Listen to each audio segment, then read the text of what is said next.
Say amen. Amen. Acts chapter 4, verse 31.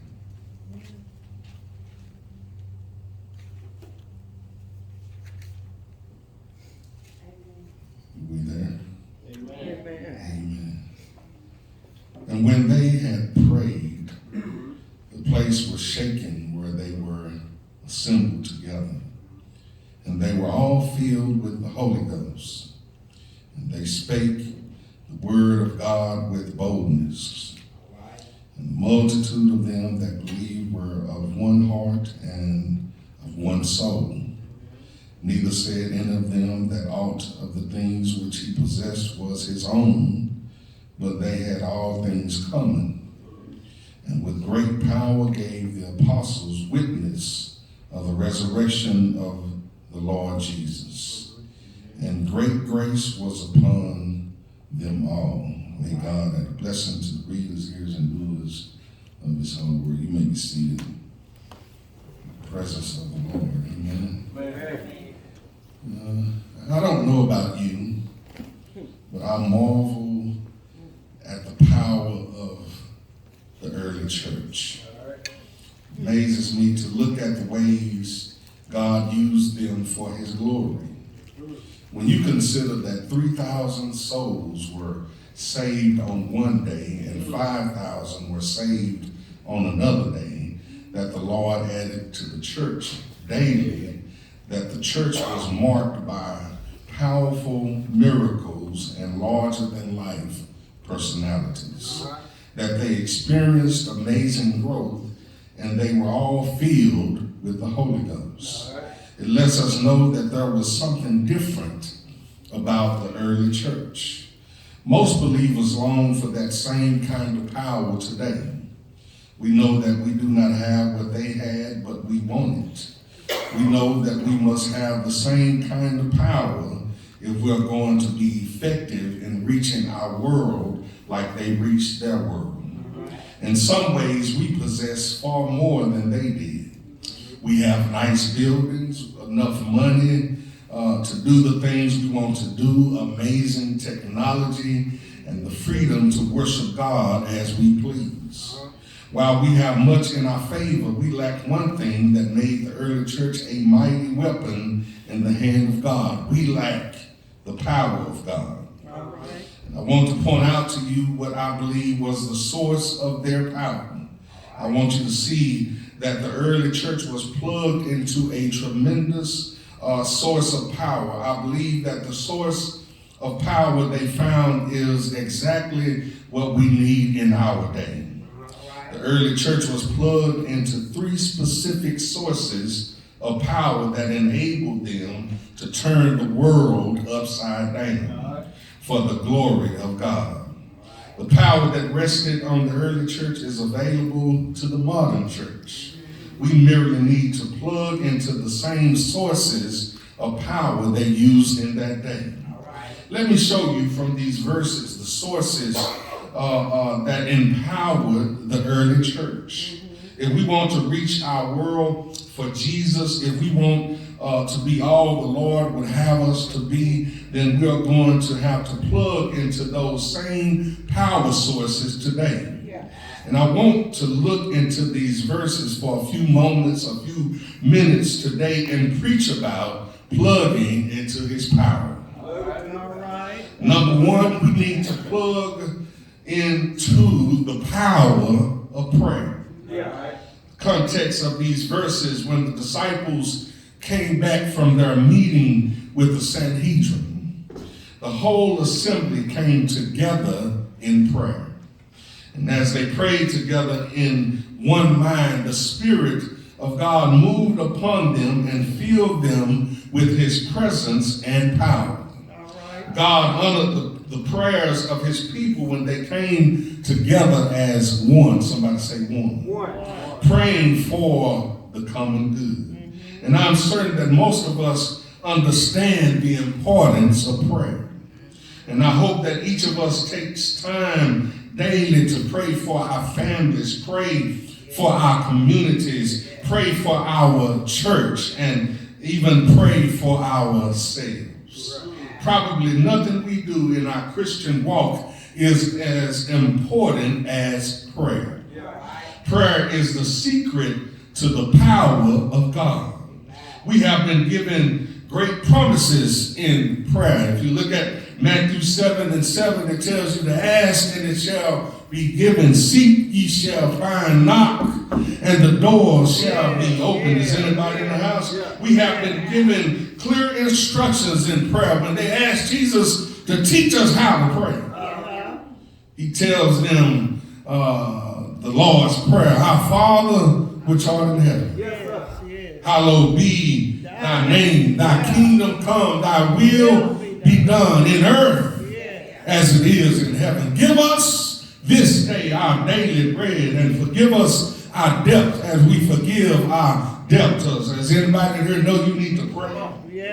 We have not only been given great promises and given clear instructions in prayer, but we have been commanded to pray. 1 Thessalonians 5:17 said, pray without ceasing. Now, I know you can't pray 24/7, but you ought to have a consistent prayer life. Anybody here know that prayer changes things? If you're sick, prayer will heal you.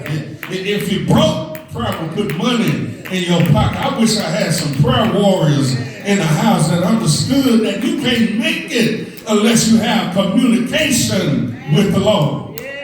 Not only that, but he tells that man ought to always pray and not faint. Isn't anybody here know you need to always talk to the Lord? When you talk to the Lord, he will talk back to you. Can I get a witness? He's never too busy to come see about you. Isn't anybody here know that God has a special call ID, but he doesn't do like some of us do. If we see certain names, we won't answer. But God is never too busy to see about his children. Can I get a witness? How many king's kids in the house? You know that you haven't made it this far because you were so good looking or so educated. But anybody in here ever been down and out, and it was the Lord that reached way down and pulled you up? I wish I had some help in the house. Some of y'all think you're making it on your own, but I wish I had 2 or 3 witnesses that would realize and acknowledge that I made it this far because of God's grace and mercy. Can I get a witness? Just a little talk with Jesus. Make everything all right. Can I get a witness? You call him, he'll see about you. Can I get a witness? Some of us, I'm going to use myself. If you call me, I might be too busy to come see about it. If you call me, I may not answer the phone, but when you call on Jesus, he'll make everything all right. Can you say all right? All right. We do pray, but we do not often pray like the early church prayed. We usually resort to prayer when we are shaken, but this early church, they prayed to be shaken. Help me somebody. We pray but not fervently. We pray but not specifically. We pray but not with one accord. We pray but not as a group. All right. Come on. We're well taught in our theology and in our doctrine and in our organizations, but we are illiterates in the school of prayer. If we would have the power of God resting on us in these days, we must learn to make use of the resource of prayer, not just as individuals locked away from one another, but we need to learn to pray corporately. Can I get a witness? There's something about when we pray together as a church that we can turn the world upside down. We must learn to pray together at prayer meetings and altar calls, and at other times when someone comes to this altar to pray, others should willingly gather around them to help them with their petitions. When the need faces our church, the church should bow as a body and wage war against the devil. Anybody in the house? When we learn to pray by praying. Some of y'all didn't catch that. We learn to pray by praying. If you want to get better at something, you got to do it consistently. Help me, somebody. We learn to pray by asking God for the impossible and believing that He will send it to us. We learn to pray by reading the Word of God and praying it back to Him in faith. The early church had the power of God on them because they prayed together. When they called, God heard and He answered their prayers. God still hears and answers the prayers of His people.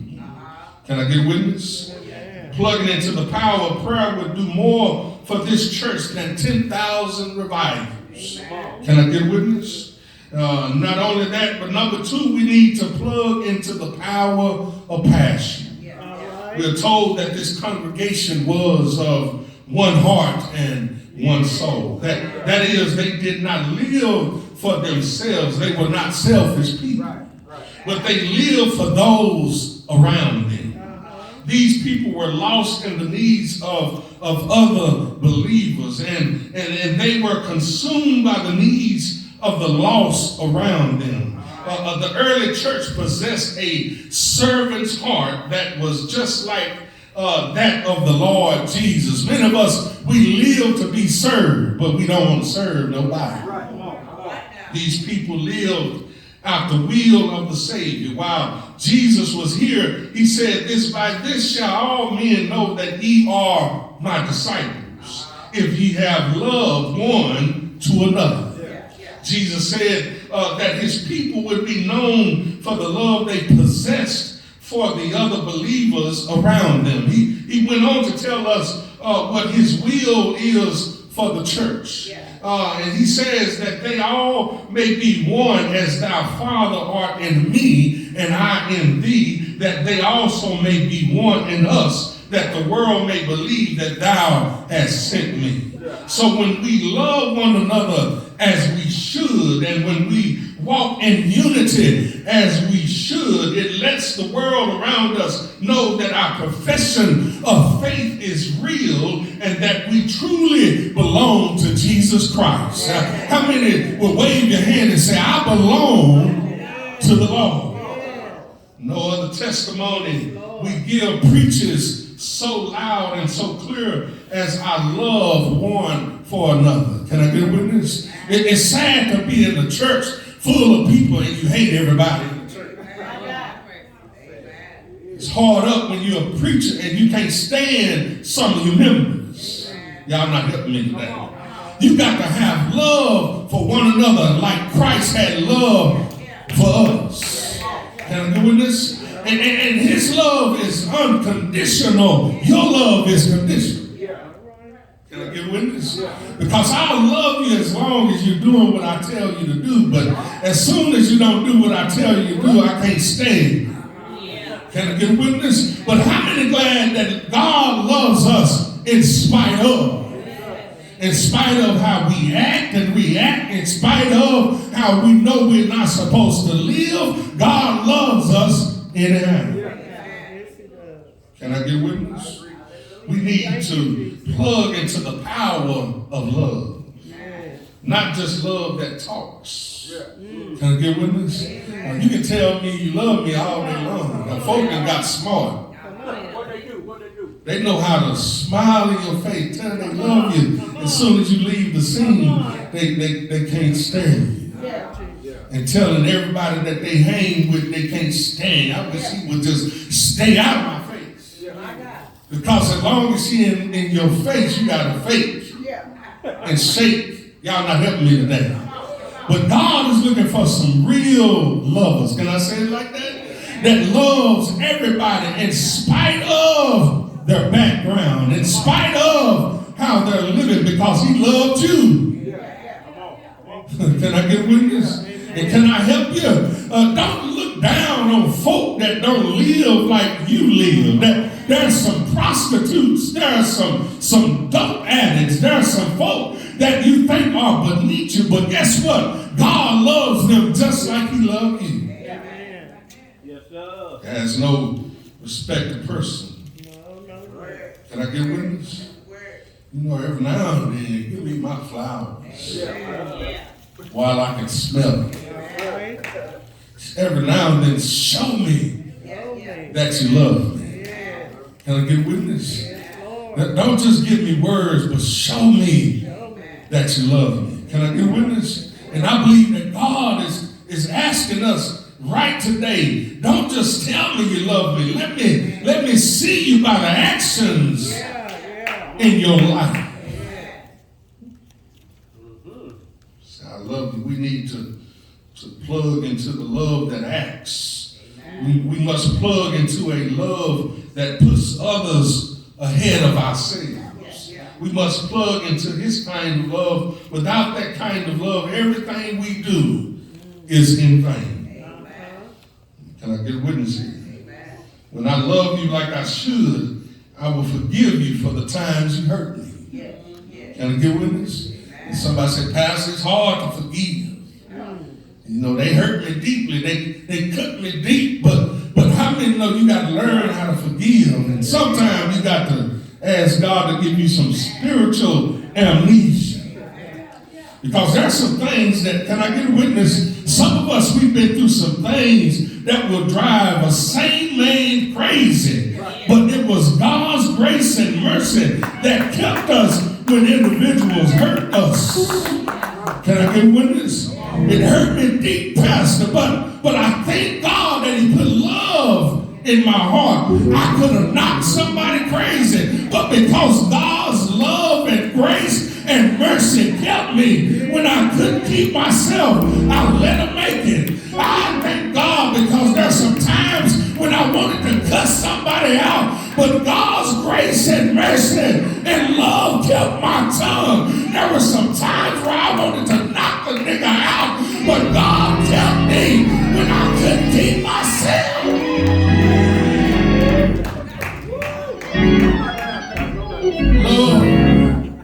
Love covers a multitude of sin. They cheated on me, but love covers a multitude of sin. They stole from me, but love covers a multitude of sin. They knocked me out, but love covers a multitude of sin. But how many will stand with me today and say, I've been knocked down, but I'm not knocked out? I'm here to fight. I'm here to stand on God's promises. I'm here to let the devil know for God I live and for God I die. Is there anybody here that realizes that surely the Lord will pay off after a while? You got to have a real love to deal with folk. You got to have a real love to deal with Negroes. Can I get witness? Because see, love will cover all of the things that hurt you. Love will cover some wounds. Isn't anybody here can wave your hand and say, Pastor, I'm bleeding, I've been cut, I've been abused, I've been misused, but I'm still standing because of God's grace and mercy. I've lost loved ones along the way, but God filled the void. Isn't anybody in here lost daddy or mama, but you're still standing because God kept you. God delivered you when you know that you didn't deserve it. But how many will shout yes to his will, yes to his way? How many will say, I thank God that he kept me?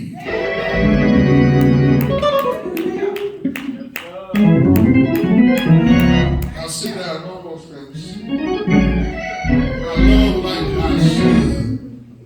I will forgive you for the times you hurt. Anybody else been hurt? When I love you as I should, I will seek your best interests ahead of mine.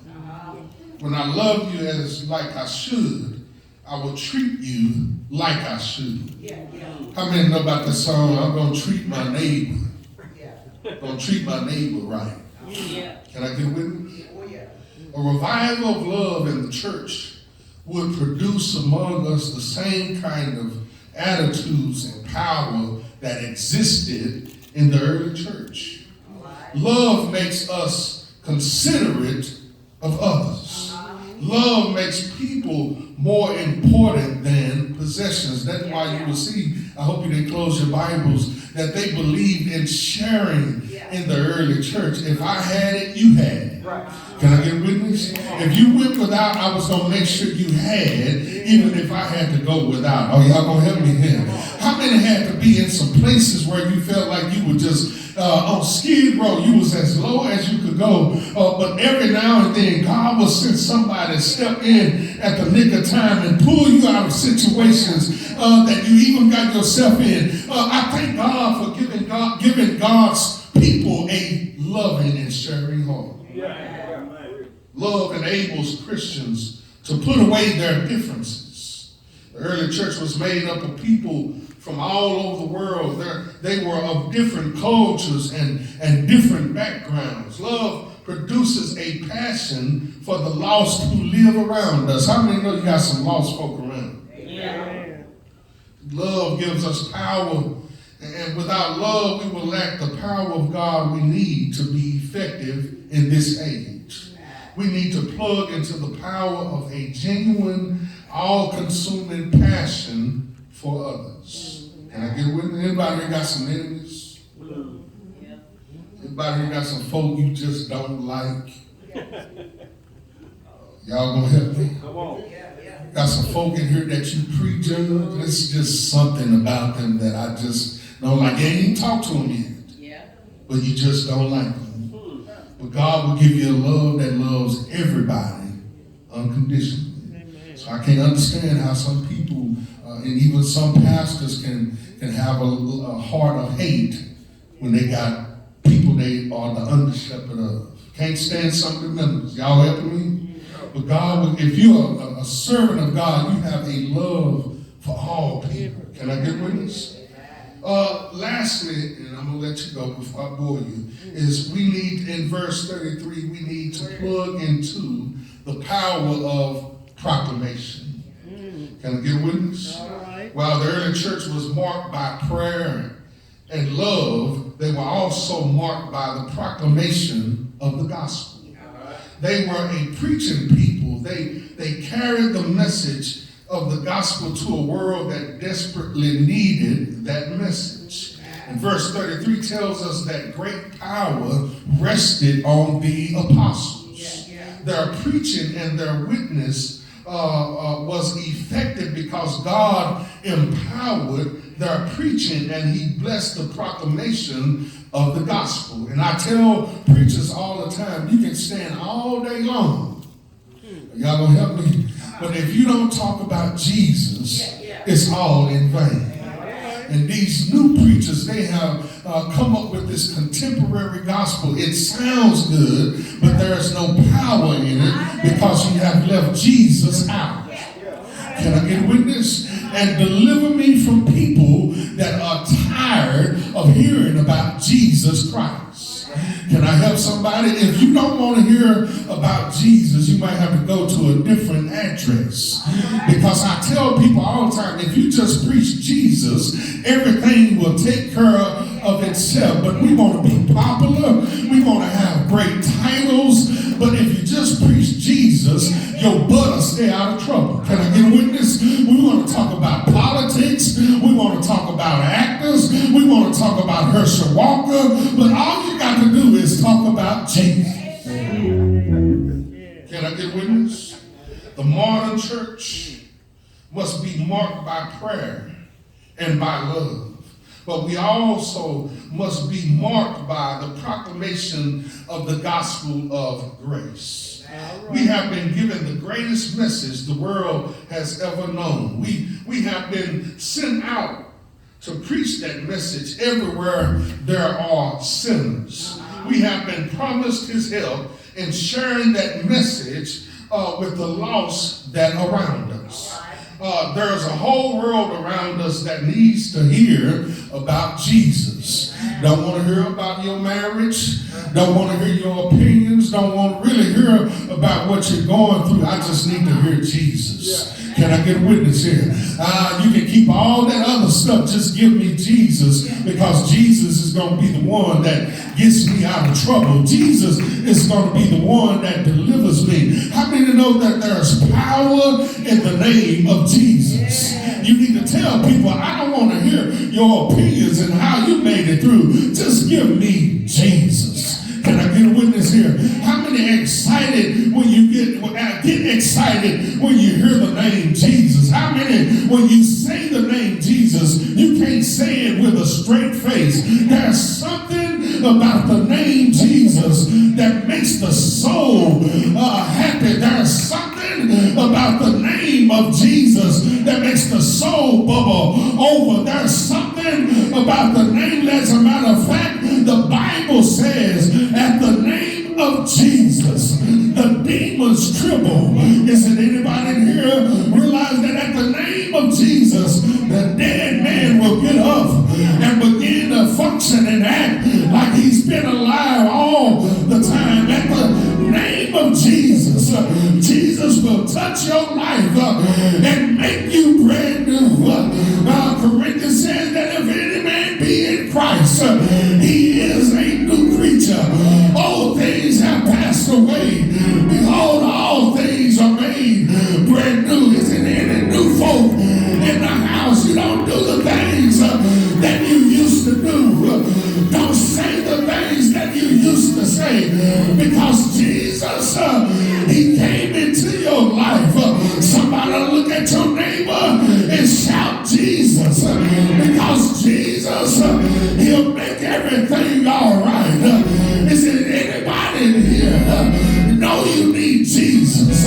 Because with Jesus, he'll make your dark days bright and shining. With Jesus, he'll turn your misery into miracles. With Jesus, he'll turn your dark days into bright days. At the name of Jesus, Jesus is all right with me. As a matter of fact, take 2 seconds, take a few seconds and begin to say Jesus, because Jesus, there's power in his name. Jesus, there's healing in his name. Jesus, there's deliverance in his name. Jesus, he's all right with me. Jesus, Jesus, Jesus, there's power in his name. There's joy in his name. There's love in his name. Shout Jesus.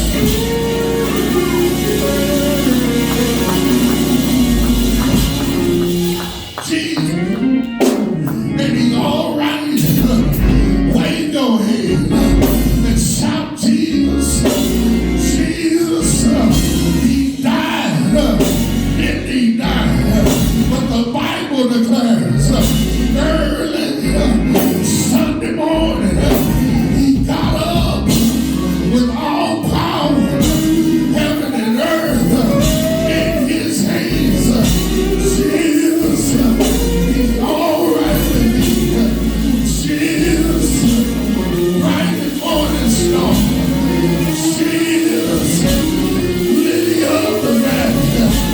Jesus, rose of Sharon. Jesus,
Amen. Amen. Get out our hearts burn for the Lord.